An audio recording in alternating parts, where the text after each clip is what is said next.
Vanidad de vanidades, dijo el predicador, vanidad de vanidades, todo es vanidad. ¿Qué provecho tiene el hombre de todo su trabajo con que se afana debajo del sol? Generación va y generación viene, mas la tierra siempre permanece. Sale el sol y se pone el sol y se apresura a volver al lugar de donde se levanta. El viento tira hacia el sur y rodea al norte, va girando de continuo y a sus giros vuelve el viento de nuevo. Los ríos todos van al mar y el mar no se llena. Al lugar donde los ríos vinieron, ahí vuelven para correr de nuevo. Todas las cosas son fatigosas más de lo que el hombre pueda expresar. Nunca se sacia el ojo de ver ni el oído de oír. ¿Qué es lo que fue? Lo mismo que será. ¿Qué es lo que ha sido hecho? Lo mismo que se hará. Y nada hay nuevo debajo del sol. ¿Hay algo de que se puede decir, he aquí esto es nuevo? Ya fue en los siglos que nos han precedido.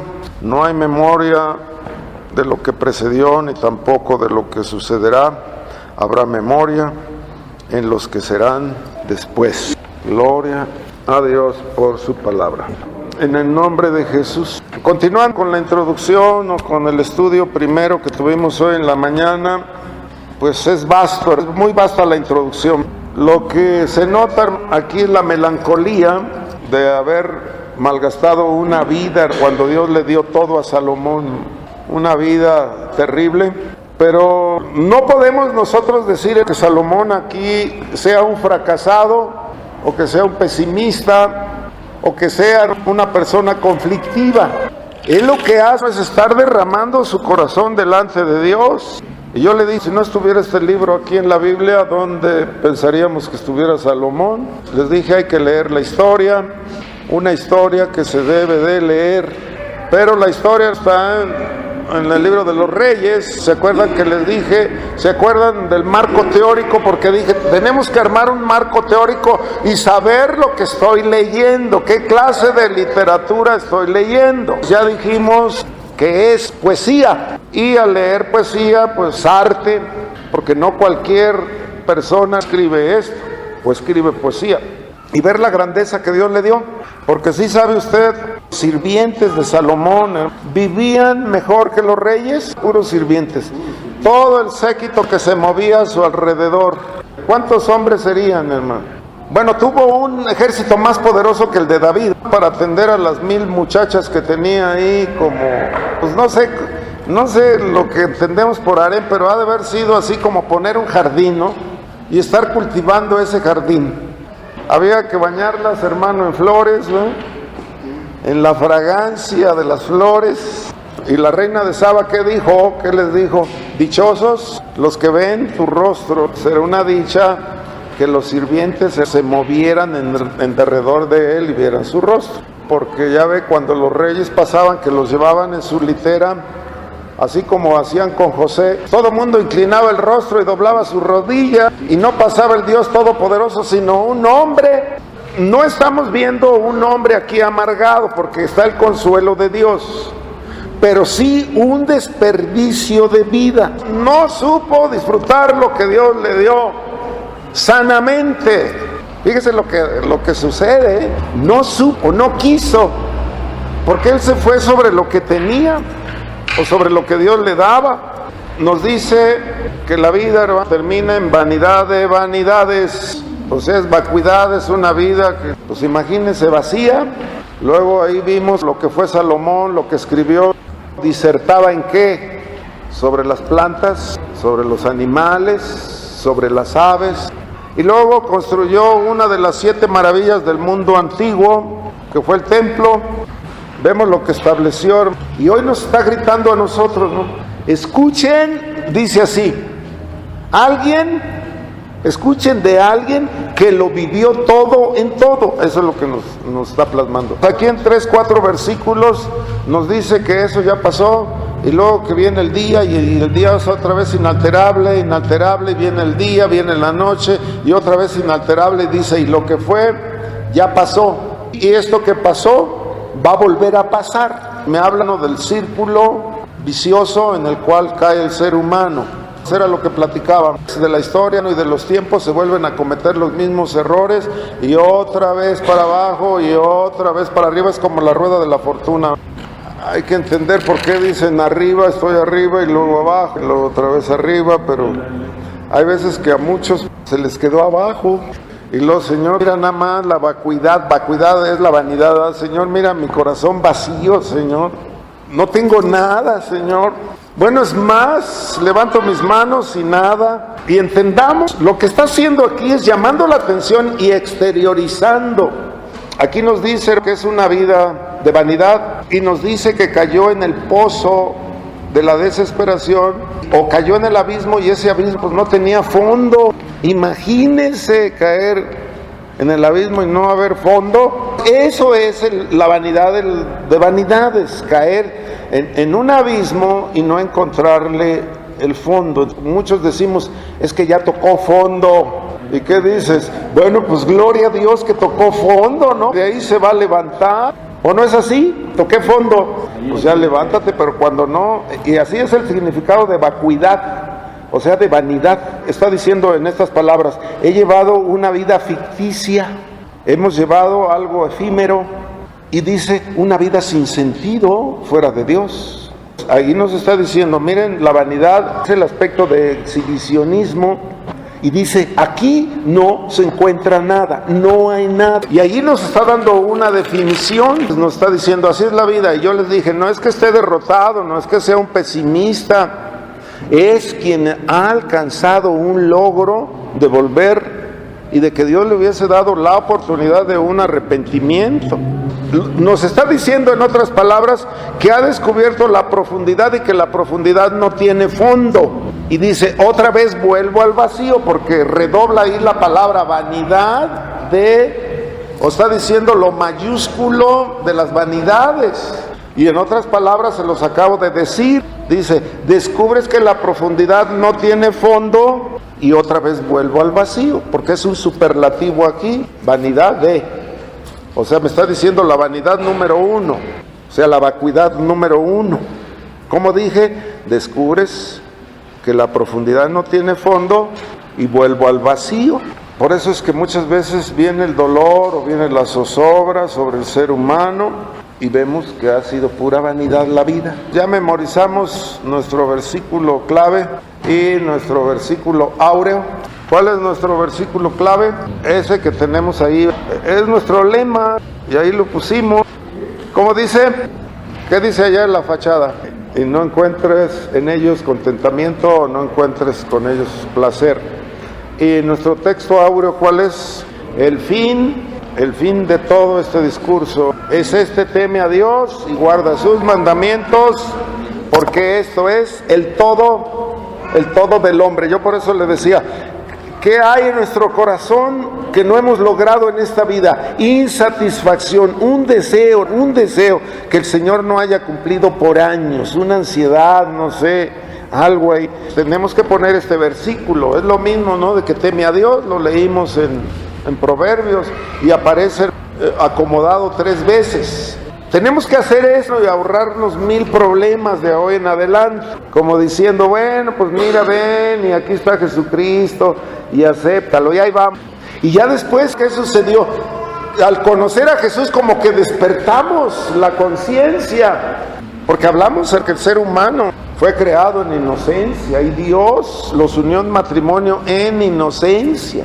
Ahora pues ya despertamos y vemos que Dios no se ha alejado de nosotros. El que se aleja somos nosotros, no Él. Un hombre sin Dios, nos está diciendo, va al abismo.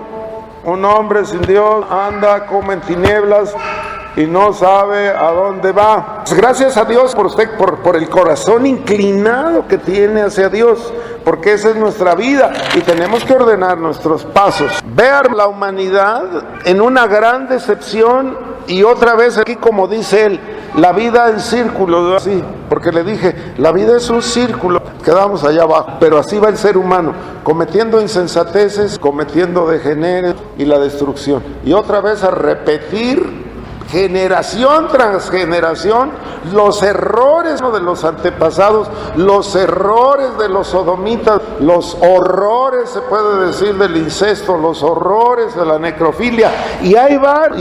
Pues muchas cosas sí hay sin explicación. ¿Por qué? Porque viven en desesperanza el ser humano. ¿Cuál es nuestra percepción de las cosas justas? Porque decimos, a mi forma de parecer, a mi forma de ver las cosas, a mi forma, y luego hablamos de experiencia. Vemos lo que hemos nosotros abrazado el Evangelio por fe, y a Moisés se le pregunta sobre cosas que Dios no ha revelado, y dice, las cosas que Dios nos dio son para nosotros y son reveladas. Si Dios las dio, es que son reveladas.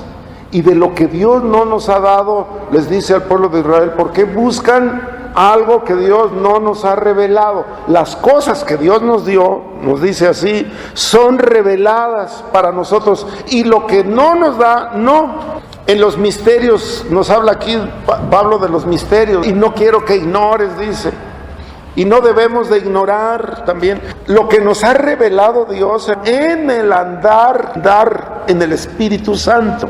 Eso es andar en fe, es andar en el Espíritu. Puede ser muchas cosas o a través de lo que Dios nos está dando y de las explicaciones.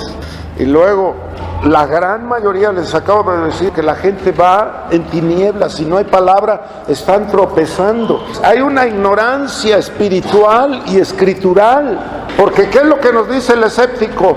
Para empezar, pues somos fanáticos, y yo a una persona así me dijo, y le dije, ¿tú consideras fanático a una persona que busca a Dios desmedidamente?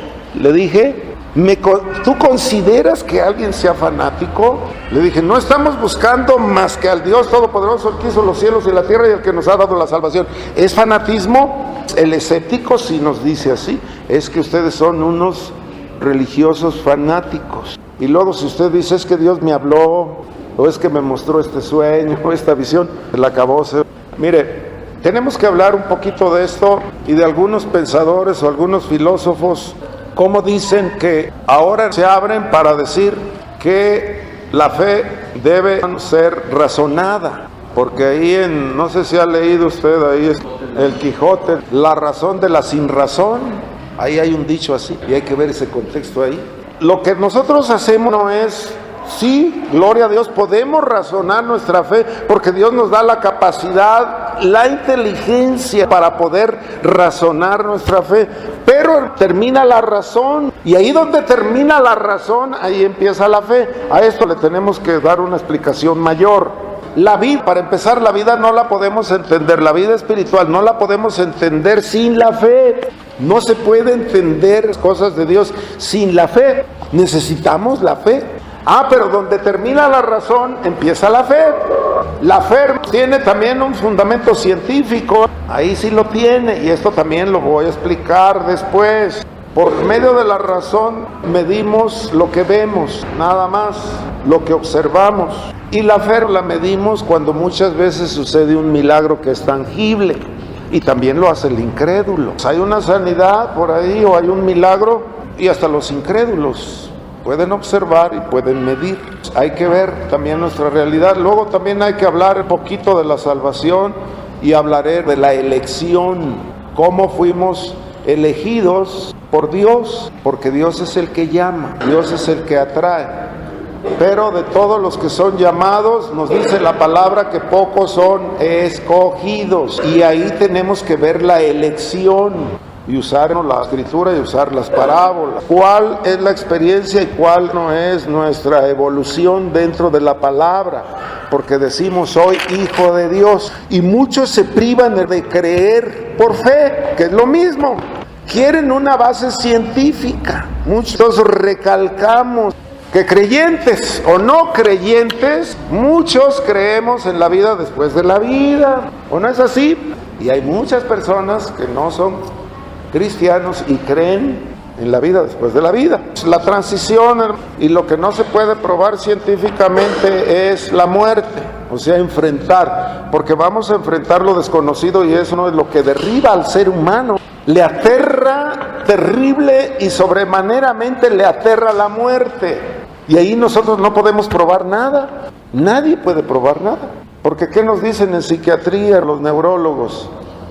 Que tenemos una partecita aquí en el cerebro, no sé por dónde, por aquí, que es la del aspecto religioso, así le nombran ellos. Si Dios nos diseñó, nos dio así un pedacito de este medio kilo, es como medio kilo, que lo podemos agarrar aquí, va así a dos manos. Por ahí va una partícula que dicen que Dios nos dio eso, el aspecto religioso, así lo nombran, pero es el aspecto espiritual y ese es lo que por medio de la capacidad y la inteligencia nos lleva a Dios, o sea, el Espíritu de Dios que nos diferencia de los animales, porque nosotros tenemos la creatividad para buscar a Dios, tenemos el diseño de Dios y tenemos el aliento de Dios, el Espíritu de Dios para buscar a Dios. Nos atraemos así. No podemos vivir sin Dios, el ser humano no puede vivir sin Dios, aunque los incrédulos, los escépticos dicen, pues no existe Dios, pero ¿cómo está su espíritu? Su alma, ¿cómo está? La de los escépticos, los ateos o los incrédulos, lo que usted quiera, ¿cómo está? ¿Está cómo?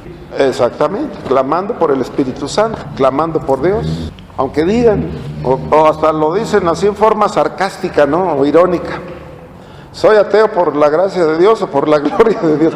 Y así muchas veces lo dicen. Irónicamente, no se están burlando.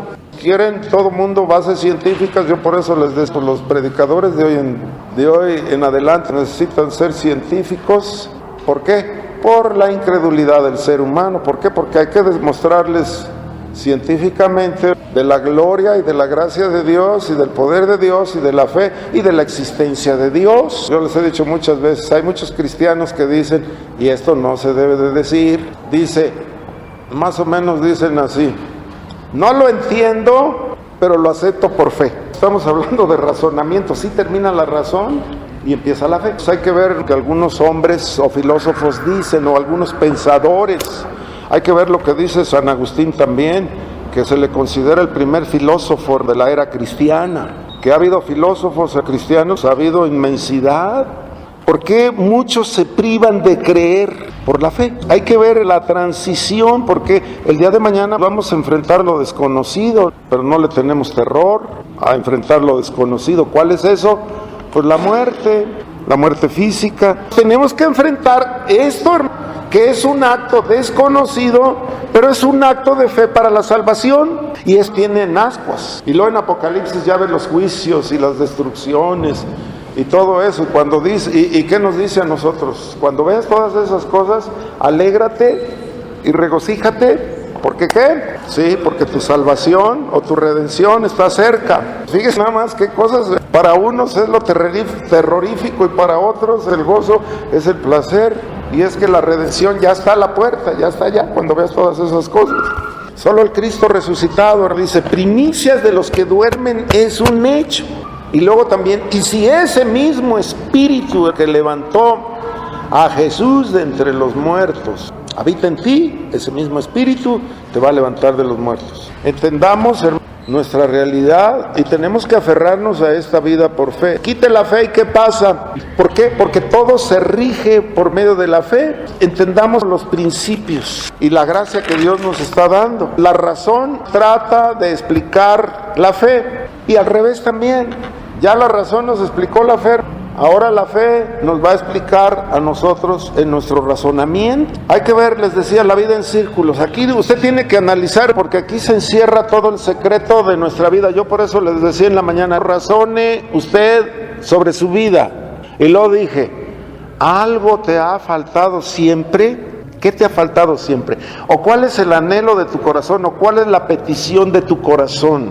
Yo les decía, razone. ¿Qué es lo que le ha demandado usted a Dios siempre?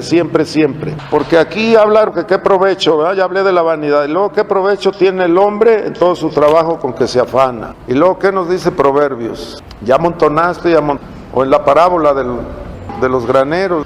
Y luego dice, hoy vienen a pedir tu alma. Y luego, aquel que no tiene la salud o la vida para disfrutar lo que ya trabajó. Y luego dice, generación, la vida en círculos que le dije, generación va y la generación viene, mas la tierra siempre permanece. Y luego sale el sol y el sol se pone. Y luego se apresura al lugar. Y luego el viento tira. Y luego les pregunté, ¿de dónde empieza a tirar el viento? que discernía la zoología, que discernía los vientos, que discernía en astronomía, que discernía todo esto. Los ríos van al mar. Aquí caben todas las perspectivas del ser humano en 3-4 versículos aquí. Porque todas las cosas son fatigosas más de lo que el hombre pueda expresar. Habla de la fatiga. ¿Qué fue? Y luego dice 9. ¿Qué es lo que fue? Lo mismo que será. ¿Y qué es lo que ha sido hecho? Lo mismo que se hará. Y nada hay nuevo debajo del sol. Y yo le dije, ¿cómo empezó la humanidad? Con un homicidio. ¿Y cómo va a terminar la humanidad sobre esta tierra? Pues con homicidios. No hay memoria del que precedió ni tampoco de lo que sucederá. Habrá memoria en los que serán después. Pero es fácil discernirla. Un rey o un presidente levanta o derriba una nación. ¿Cómo vamos nosotros a aprender eso? De la mano de tu hijo le dice, voy a quebrar el reino. Y se le quedaron 2 tribus y se fueron 10 tribus para el norte. De tu mano romperé. Teníamos aquí cuántas personas, póngale usted 2,000 y nos quedaron cuántas. Eran 12 tribus, les dije, y 10 se fueron. ¿Sí? Y se fueron. Imagínense cómo nos vamos a quedar o cómo nos quedaríamos. Dice, romperé tu reino. Son consecuencias de que un gobernante o levanta una nación o la despedaza. ¿Qué quedó del reino? Y no estoy hablando de que es un pesimista o que es un fracasado, que hay algo inalterable y es el ciclo de vida. Volver otra vez al punto de partida, ¿no? Luego hasta hay muchos dichos de esto, o nunca los ha oído, volver a vivir lo que ya viví. Esto es, volver a vivir lo que ya viví. Vemos, y lo hemos dicho 1000 veces, que la humanidad no aprende de la historia. Está la vida repetitiva, la vida fuera de control. O yo les pregunto, ¿cuál es el propósito de la vida? La vida en círculos. Bueno, desde Génesis, desde el Edén, se puede decir, se empezaron a matar. Bueno, ¿cuál es el trabajo más antiguo de la humanidad? ¿No es el oficio más antiguo? ¿Por qué dice la gente que es el oficio más antiguo? ¿Y no ha sido repetitivo? Esto es, las familias se matan. Estaba hasta la prostitución sacerdotal y eran reverenciadas, o sea, era un... Y luego vi un documental, bueno, no un documental, sino una explicación de que ahora en las redes sociales se busca placer con desconocidos o con desconocidas y nada más por el puro placer sin amor. Y luego un sexólogo, fíjese lo que es, dice que no hay retribución emocional. ¿Por qué? Porque lo están haciendo sin compromiso, quieren el puro placer sin compromiso. Y luego dice, no están engañando a nadie, consideran el engaño como atrofiante los sexólogos. Y dice, no, está bien decir un sexólogo. Y un sexólogo pues, es una persona estudiosa porque es una carrera de licenciatura. Es que no engaña a nadie, no quiero compromiso. ¿Qué es lo que estamos haciendo? Y luego los egipcios, ahí empezó el incesto en los... Una mujer hermosa, tenían que llevarla, si la iban a embalsamar, o muchas veces por aquí dicen, van a preparar el cuerpo, pero los egipcios empezaron con eso, los embalsamadores, en la necrofilia, o sea, abusar sexualmente de un muerto, y eso es lo más desastroso. Imagínense lo que el Satanás ha metido aquí en la cabeza para hacer esas cosas. Ahora hacer eso, que trae el ser humano aquí en su corazón, en su mente. Ese es el ciclo, y aquí me está diciendo los ciclos. Los césares, los imperios se vienen abajo porque tomaron a la mujer como objeto por sus degeneraciones. Y otra vez el ciclo repetitivo. Alguien que se abre a Satanás, a esto llega. Alguien que se tira a los ídolos, a esto llega. Es el cobro y es la violencia. Porque sabemos, ¿no?, que el pecado llama al pecado y se abren las puertas del abismo. Y cuando se abren las puertas del abismo salen los espíritus inmundos y no regresan con las manos vacías. Se comete vamos a suponer, una fornicación, un adulterio, y puede acabar en un homicidio. ¿Por qué? Porque se desacan espíritus. Y yo le dije, por necesidad, así como le digo, el que comete un homicidio por necesidad va a cometer otro, y la policía lo sabe, ¿eh? Yo le dije, el sexo, le dicen sexo casual en las redes, y se buscan ahí. ¿Y qué? ¿Cuál es el cometido? Pues no estoy engañando a nadie. ¿Consideran eso del engaño grave? Sin compromisos de ninguna índole. Y luego dice Salomón, ¿qué acaso no ha sido siempre lo mismo? Y siempre el ser humano por repitiendo lo mismo. Pues hay que seguir el orden de Salomón porque a estos escritos se les considera un ensayo poético. No es que sea un ensayo, es un ensayo poético.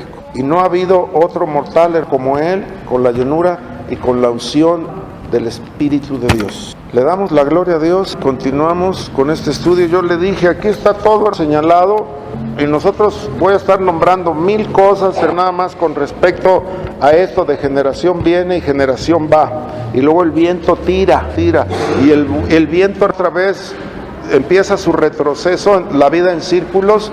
Dios ha enmendado, hermano, nuestro corazón aquí y sabemos del mover de Dios. Gloria sea al Cordero y le damos la gloria. Tú nos has dado la vida, Señor, y ahora, Padre, la vida conservamos, Padre, para tu gloria.